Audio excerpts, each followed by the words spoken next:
Yes, hello everybody. Thank you for coming.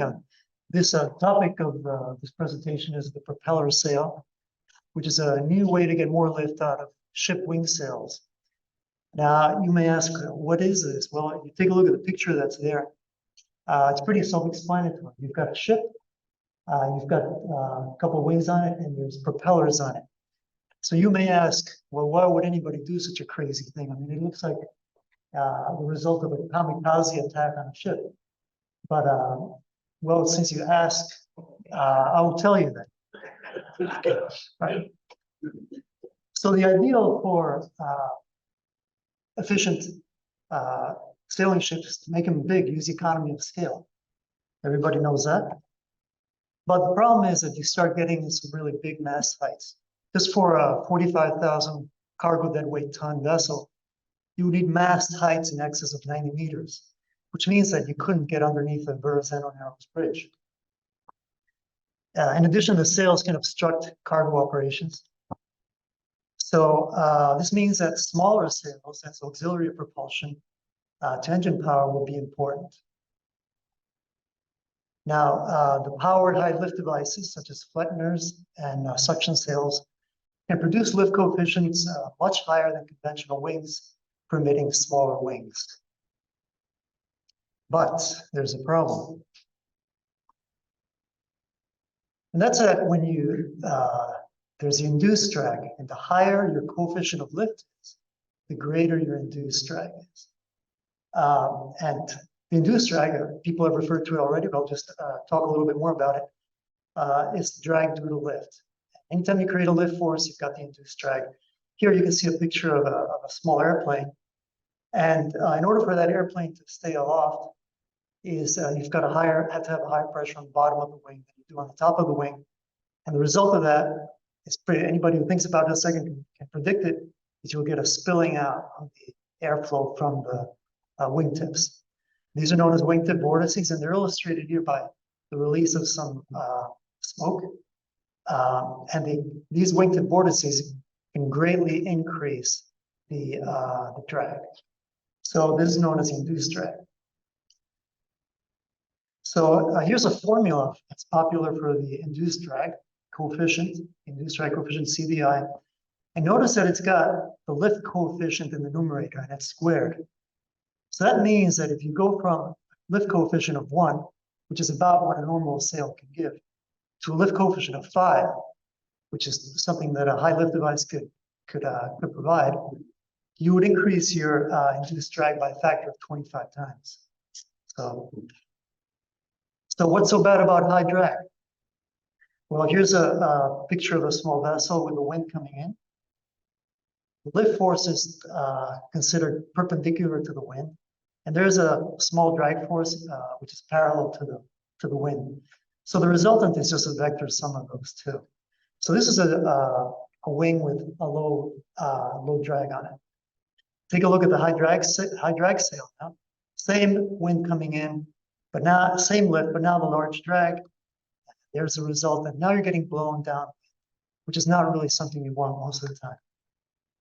So a possible solution to this problem. In 1967, Snyder wrote a PhD thesis on mounting propellers on the wingtips and having them spin in a direction opposite to these vortices that are spun off. Sinige did a study also in 2018, but neither one of these two actually came up with the idea. I don't think it's even known. But so this is so there's the idea illustrated. I guess it's the yellow one. The yellow arrow shows the direction of the vortices, whereas the white arrow shows the direction that you make the propeller spin. And Sinige and his co-authors found that at coefficients of lift of about 0.7, you could reduce the induced drag by 50%. So as compared to mounting the propellers more inward. Okay. There's a NASA X-57 aircraft which has distributed electric motors and contra-vortex propellers on the wingtips. And there, of course, is the propeller sail. So how does a propeller sail work? So there's three ways in which the propeller sail works. The first one is that, well, normally if you have a wing exposed to airflow, the more you incline the wing, the higher the lift force is going to be, but only up to a point. You reach a point when the wing starts to stall, the flow can no longer remain attached. So by having the propeller mounted on the sail, the separation can be reduced or completely eliminated. So for example, here's a computation fluid dynamics image of a sail inclined, of a wing inclined at a pretty high angle of attack. So you can see there's lots of separation. You can see it on the, not lots of separation, but a separation at the pretty clearly visible around the middle of the top of the wing. And those lines you're seeing at the end, that's the propeller, but that's not activated, so it's as if it isn't there. And the appendage coming down from the bottom is actually a flap, but that's not activated now either. It's just there for just to show where we're going to go. So there's a separation happening, but now look what happens when we turn on that propeller. There you see a nice strong flow coming out of the propeller, but you see the separation is greatly reduced. So in this way, we can generate we can have wings at a high angle of attack without separation, creating high lift. But there's more. When the propeller turns, it's also increasing the speed of the flow over the wing. And just basic aerodynamics tells us that the lift increases at about the square of the air velocity. Double the air velocity, quadruple the speed, the lift. And the third effect, the third way the propeller sail works, is that the propeller creates a thrust that has a lift component. Let me illustrate that. So on this graphic, you can see the airflow coming in horizontally from the left. And there's our wing. So the wing is generating a lift, which is perpendicular to the incoming wind. And it's also generating a drag, which is parallel to the airflow end. Okay, and that's the same drag that's going to make your boat go downwind, right? So now, now we turn on the propeller. So that now there's a thrust, okay, going this way. But you notice that there's a component upwards in the same direction as the lift. So the propeller is creating a lift as well. And to make things even better, the propeller has a thrust which is in the opposite direction of the drag. So when you're using this idea, as a propeller spins, it's also mitigating the drag and can even completely eliminate the drag. But you would have to pay for it with power, right? Talk about that. So here's some results of some two-dimensional CFD, very preliminary results. All of this is preliminary. This is an idea that's in its infancy. What we know about it is far less than what we don't know about it. So, yeah, right. So here are the preliminary results. This is done with just a small 20,000 cells, which really ran very quickly for CFD. But of course, in 2 dimensions, you can't model the wingtip vortices. So the propeller is modeled as an actuator disc, which I think you naval architects are familiar with, right? So it's it just adds speed to the flow in a linear form. And here are the preliminary findings. This was done for the two-dimensional CFD. This is done January through May of this year. Okay, what I just mentioned before, the propeller thrust increases lift and reduces downwind drift. Huge lift coefficients are possible, given enough power. The more power you turn into it, I haven't seen any limit yet. Using a flap with a propeller sail increases lift, but the drag penalty may be too large. Mounting propellers on the trailing edge of the wing appears to be better. In other words, in a so-called pusher mode rather than tractor mode. Tilting the propeller slightly down appears to increase lift markedly with a relatively small increase in drag. Okay, so those were our two-dimensional, that was the first look at the propeller sail. So now we've done also very limited three-dimensional CFD using SimScale software. SimScale uses the well-tested open foam platform, which some of you may be familiar with. But it's okay, so that's been done from since June.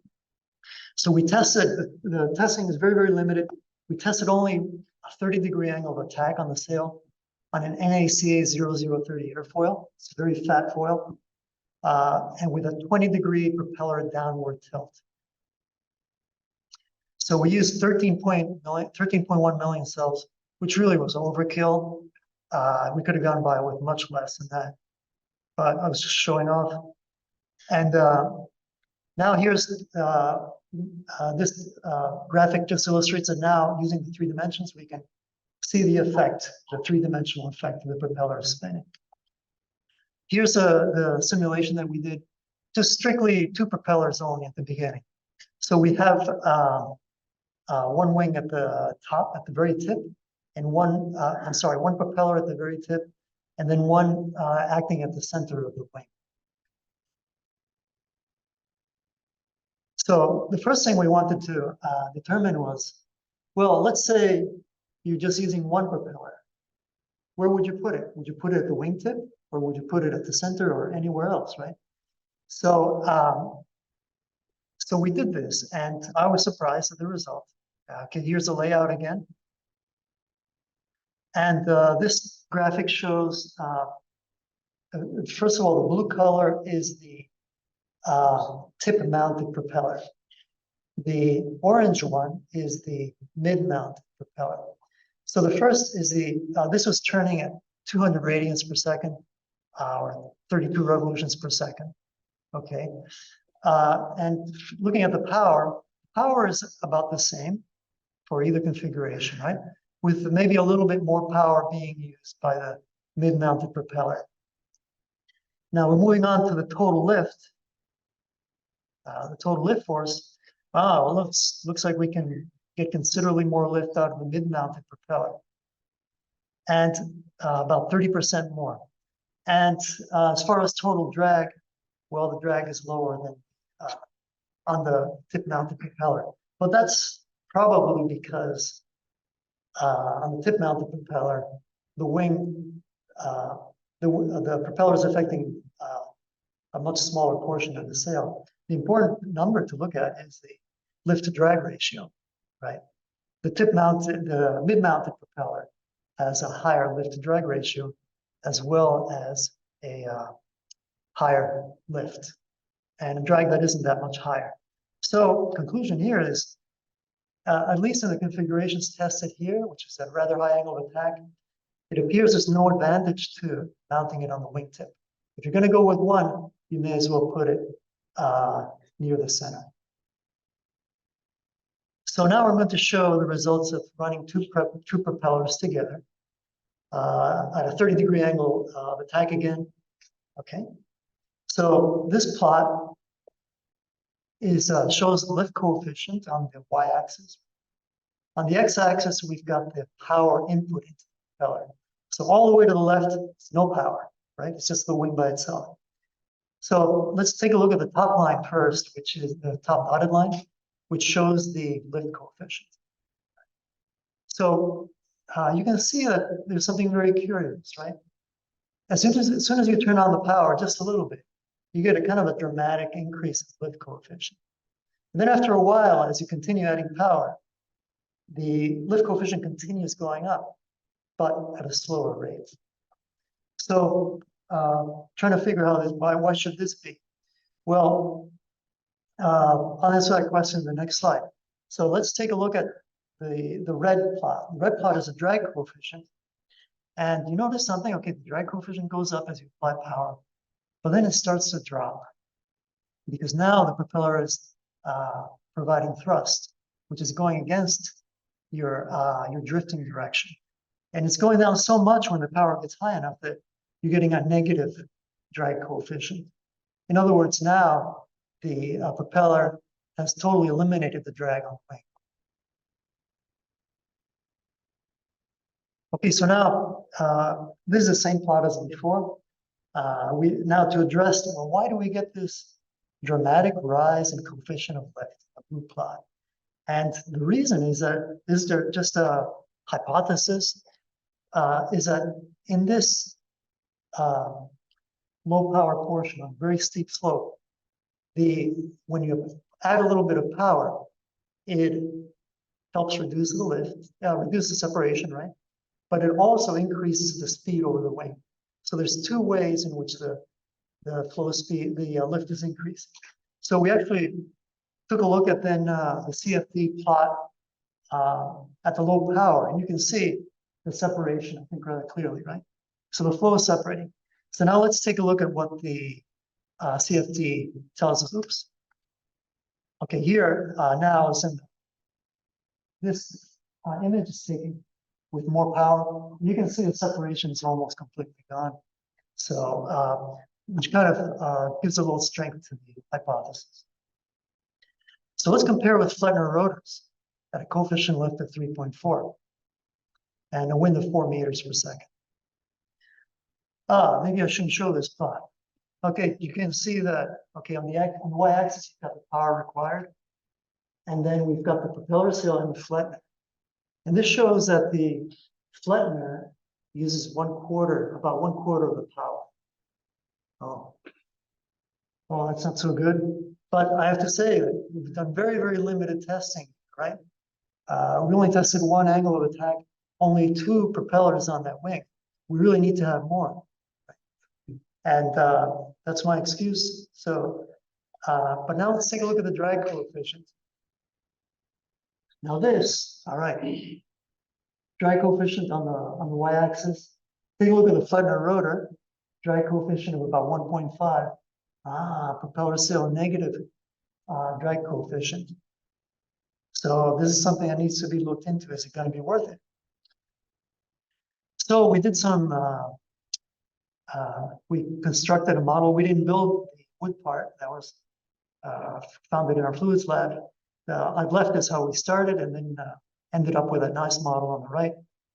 That mess in the back was before ABET came. So it was clean. It was clean. I think I can. All right. So so this was tested. We tested it at Oyster Bay Beach, Center Island Beach, and then Eisenhower Park Lake.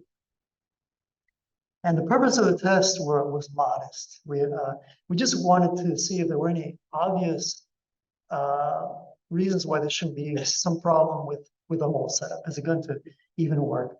So we took apart a model airplane, twin engine, and we just used the same radio equipment and took one of the elevators and used it as a rudder. So here's our test results. First of all, we found that the ship model can move stably in any direction. So any upwind, downwind, which I guess is reasonable. The rudder control was effective. The ship model sailed quite well with and without the propeller activated. And in pure sailing, activation of the motor increased sailing speed. It was visible. You could be just moving with the sail alone, activate the power, and you could notice an increase in the speed.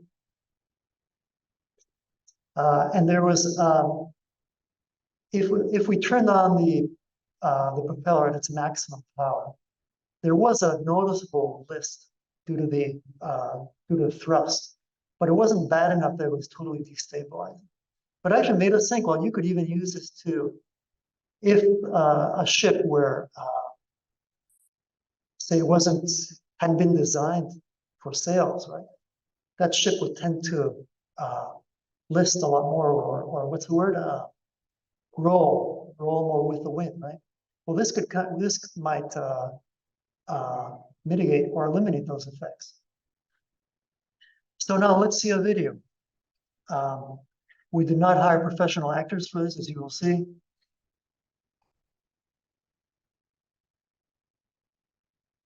Okay, this one's going downwind. Oh, sorry.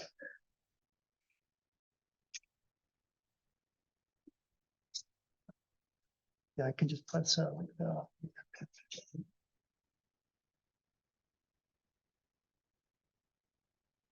okay, there it is.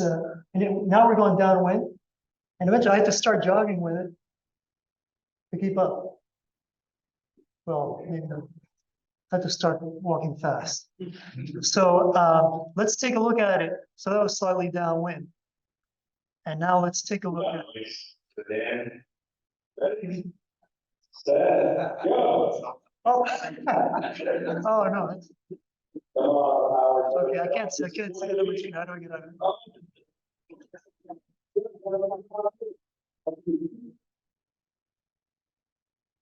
Watch this one, yeah. Well, that could have been really embarrassing. it was full screen, right? Okay, so there it is going directly upwind now. Thank you. And that leash is on there. I'm not pulling it. The leash is there only because, you know, we didn't trust the work we did on the remote control. We weren't sure we'd ever get it back. So and then we're going to turn downwind. So it's going direct upwind. Now we're going to make a turn downwind with the wrench.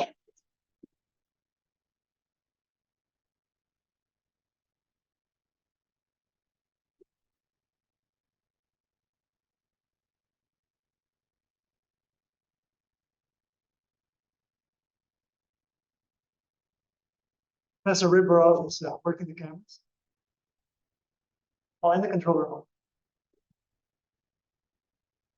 So there it is. So I think that's probably, how do I get back? You want to get back to this? Yeah. It's closed.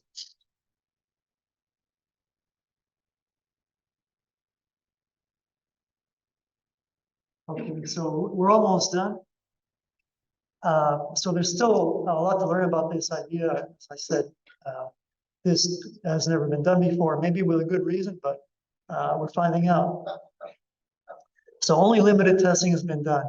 Can we get the power down? That's the first thing I'd like to find out. And I think we can, because the propeller we were using, I just downloaded it from the internet, actually, from GrabCAD. I don't even know what it was designed for. It turned out to be very efficient. The software allowed calculation of the power being used, and the efficiency was actually quite low on the propeller. As tested, there appears to be no advantage to mounting one propeller at the tip. But does this mean that the contour vortex concept won't work? I'm not sure. We have to keep investigating if putting the propellers on wingtips is going to be beneficial. Can we mitigate or even eliminate the downwind drift with propellers? And can the propellers be used to limit ship rolling? Right now, I'm in the process of trying smaller propellers. I think those were too big. Definitely, they were too big. That's going to cut down the power use. We have to try other airfoil shapes. That was kind of an ungraceful, kind of ungainly airfoil, the NACA 0030. And we also have to vary the angle, tilt angle of the propellers.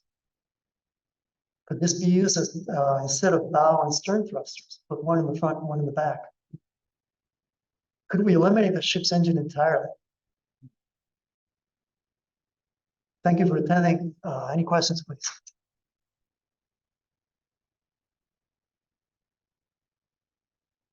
So this is, you know, like the motor sailing phenomenon, right? When you sailboat and you turn, and very likely it generates an all engine to pick up some efficiency. Is that correct? Yeah, I mean, that's the big question. Do you, if you turn on the engine, are you better off turning on the engine than turning on a propeller? That's And that's what you end up doing motor sailing, right? Yeah, but I would look at it instead of like a flanker rotor. Right? Right. Yes, The sir. one thing that Buffalo you said is running into the wind, but it was running into the wind because the propeller was turning. It was not running. Oh, absolutely, absolutely. I'm just Not because the sail. no. Even I would not claim such a thing. Yeah. Yes. Would you say that the effect is bigger than the section on the section itself? Just well, from another region.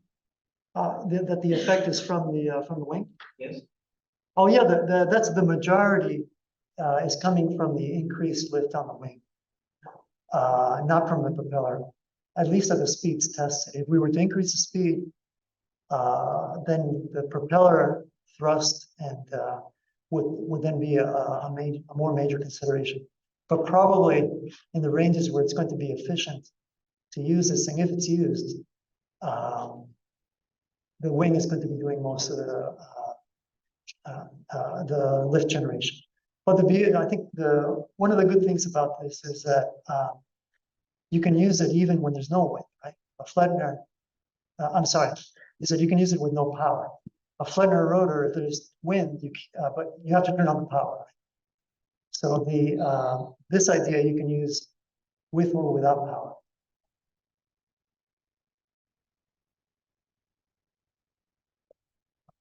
If any of you have students that want to do a PhD thesis, this would be a great topic, I think, or a master's thesis. Sorry? I might have candidate. Good, excellent, excellent. Thank you.